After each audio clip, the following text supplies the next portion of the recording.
Assalamualaikum dan salam Sarawakku sayang, bersama saya Lia Amira Anarigos. Tumpuan berita hari ini. Kerajaan Sarawak memerlukan kerjasama sektor korporat bagi membantu Sarawak mencapai sasaran ekonomi seperti yang dinyatakan dalam rancangan strategi pembangunan pasca COVID-19 Sarawak 2030. Premier Sarawak Datuk Patinggi Tan Sri Dr. Abang Abdul Rahman Zohari Tun Datuk Abang Openg berkata, sektor korporat ini adalah seperti badan berkanun dan syarikat berkaitan kerajaan, pemimpin korporat dan pasukan pengurusan. Jelasnya mereka diperlukan untuk pertumbuhan sekaligus menyumbang kepada aliran hasil negeri dengan mengguna pakai model perniagaan baharu untuk menjana pulangan pelaburan kerajaan negeri. Dalam masa sama, untuk mengguna pakai kejuruteraan semula proses perniagaan yang inovatif melalui penggunaan alat dan teknologi digital bagi mencapai pertumbuhan yang mampan. As stated in the PCDS 2030 plan, Sarawak aims to double the size of our economy from Ringgit Malaysia 136 billion in 2019 to Ringgit Malaysia 282 billion in 2030. To meet this target, we need an economic growth of 8% per annum. We have adopted a new statewide financial modelling via revenue re-engineering and alternative funding method to ensure healthy physical position. However, this economic target can only be achieved by the high commitment and dedication from both the public and the private sector. Beliau berkata demikian menerusi teks ucapan yang dibacakan Timbalan Premier Sarawak Datuk Amar Douglas Ugah Embas dalam penutupan Forum Kepimpinan Digital Driving Business in Pandemic Times di Khazanah Auditorium Asia School of Business, Kuala Lumpur pada Rabu. Bercakap mengenai forum yang diadakan itu, Premier Sarawak Datuk Patinggi Tan Sri Abang Zohari menjelaskan program berkenaan penting untuk bersama membincangkan cabaran yang dihadapi sektor korporat terutamanya dalam menjalankan perniagaan semasa pandemik. This forum and program not only provide an excellent opportunity to identify best practices, create lead, but most importantly, create space for direct networking, knowledge transfer, and matchmaking decision.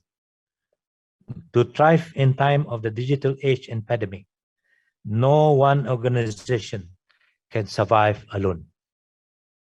And as such, new businesses model of co-creation, agility, and smart partnership is the way forward. Ke laporan berikutnya. Usaha menaik taraf kemudahan infrastruktur asas, utiliti dan kemudahan sosial adalah untuk membolehkan masyarakat di kawasan luar bandar menikmati taraf hidup yang lebih baik. Perkara ini dimaklumkan Timbalan Menteri Belia Sukan dan Pembangunan Usahawan 1 Pembangunan Belia dan Sukan Datuk Gerald Rentap Jabu selepas menyaksikan penyerahan projek transformasi luar bandar RTP pada Isnin.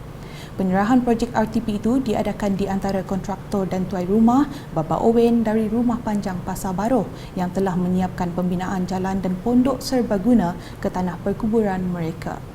Pada hari yang sama, beliau yang juga Ahli Dewan Undangan Negeri Adun Layar turut hadir menyaksikan penyerahan projek pembinaan jalan baharu Rumah Panjang Nangaban Betong kepada tuai rumah Morris Ketit dan penyerahan projek menyimen jalan kampung dari rumah ke rumah bersama Ketua Kampung Abdul Samad dari Kampung Melayu Pasar. Bagi kedua-dua projek tersebut, ia dikendalikan Jabatan Kerja Raya JKR Betong sebagai agensi pelaksana.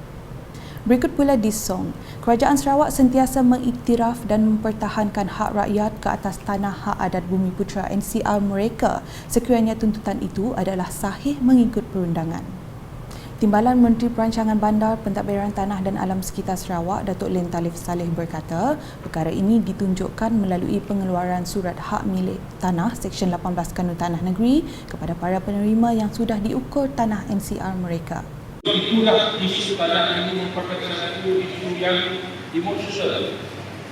Jadi pihak kerajaan tidak akan mengabaikan tanggungjawab ini untuk memastikan rakyat diberi hak milik tanah mengikut proses-proses yang tersebut.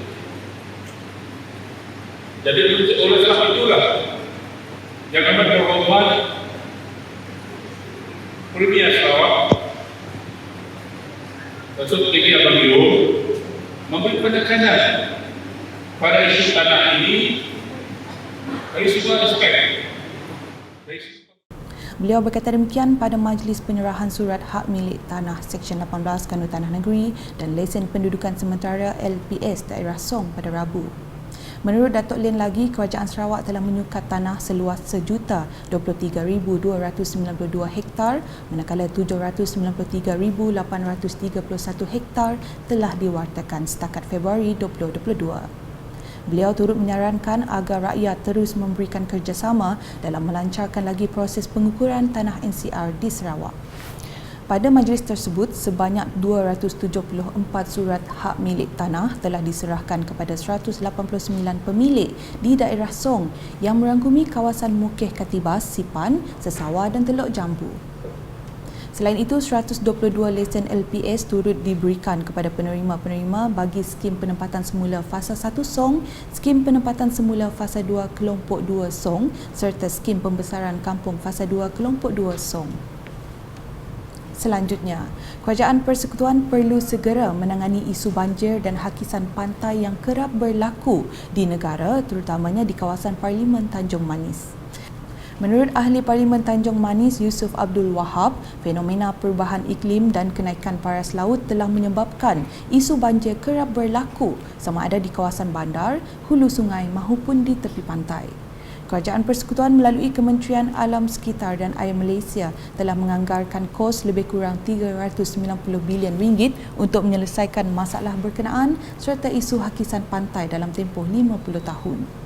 Saya menyokong usaha-usaha untuk mengatasi masalah banjir dan hakisan pantai dan menyuruh agar kerajaan memandang serius permasalahan ini dan memberi lebih peruntukan kepada KASA supaya kerja-kerja mengatasi masalah banjir dan hakisan pantai ini dapat diatasi bukan dalam masa 50 tahun tetapi lebih cepat daripada itu kerana 50 tahun adalah masa yang begitu lama dan rakyat sudah cukup menderita. Beliau berkata demikian dalam perbahasan titah diraja di Dewan Rakyat pada Rabu. Dalam pada itu, Yusuf juga mencadangkan agar teknologi pembinaan moden digunakan untuk memelihara struktur pantai demi mengurangkan hakisan. Mengambil contoh Pantai Belawai yang kian menjadi kawasan tumpuan pelancong dari zon tengah Sarawak, beliau menjelaskan ia turut terancam oleh fenomena berkenaan. Beliau juga berpendapat bahawa amat penting bagi kawasan yang berpotensi menjadi destinasi pelancongan itu dipelihara demi menaik taraf status sosioekonomi penduduk tempatan.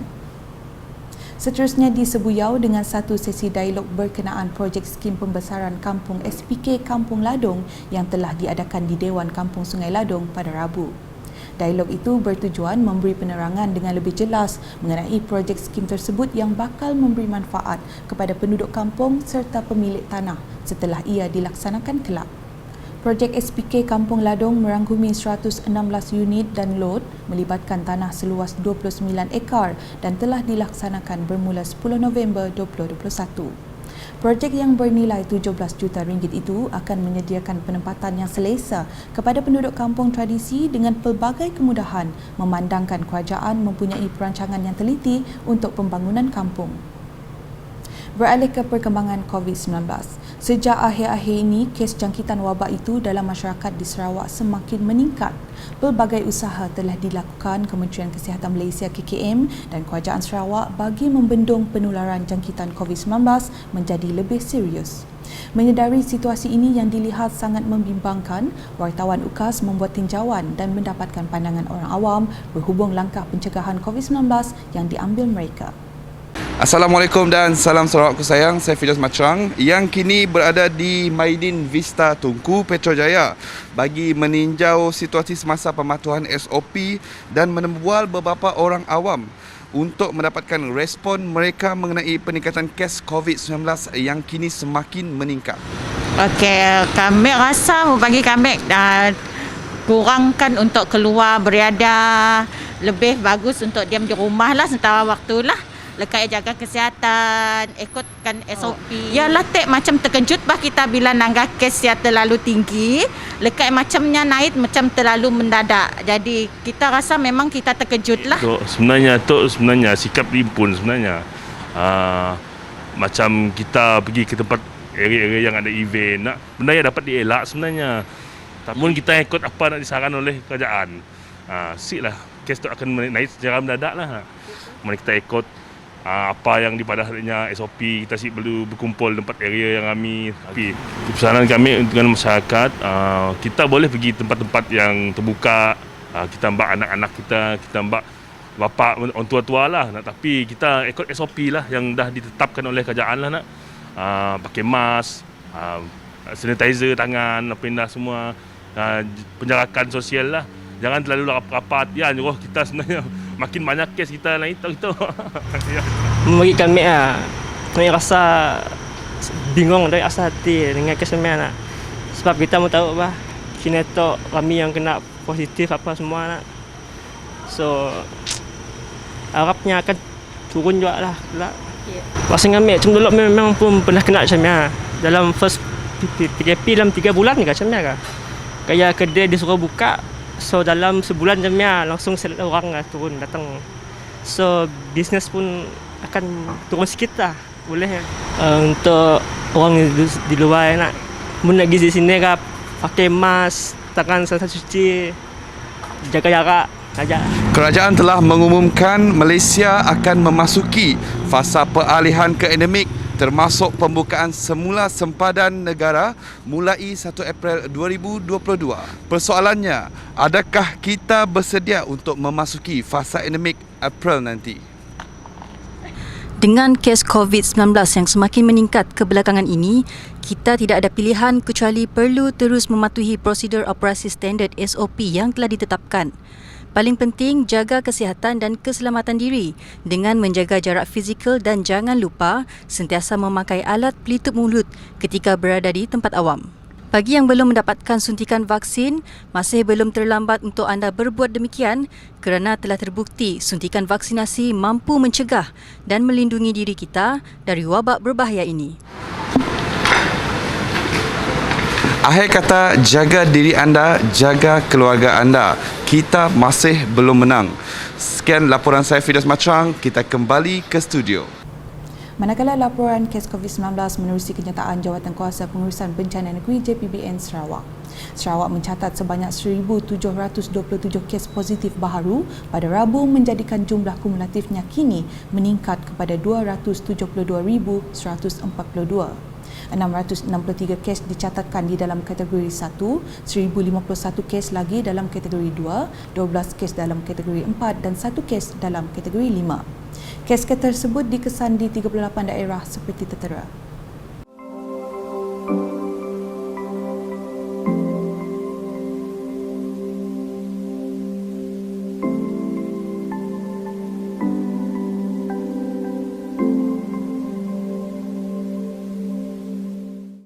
Dalam pada itu, JPBN Sarawak turut melaporkan 2 kes kematian yang mana 1 kes di Kapit melibatkan lelaki berumur 72 tahun dan 1 kes lagi merupakan wanita berumur 60 tahun di Muka. Sementara itu, 1 kluster baru juga turut dilaporkan iaitu kluster Citra Warna Kuching selepas mendapati 21 orang positif dan 6 masih menunggu keputusan. Kluster ini melibatkan kes-kes yang terlibat secara langsung dengan program Citra Warna Keluarga Malaysia 2022 yang berlangsung selama 4 hari bermula pada 24 Februari 2022 di tebingan Sungai Kuching. Sekian edisi Tengah Hari bersama saya, Lia Amira. Berita lebih lanjut boleh didapati di semua platform media sosial UKAS termasuk portal ukas.sarawak.gov.my dan UKAS Channel di YouTube. Salam UKAS.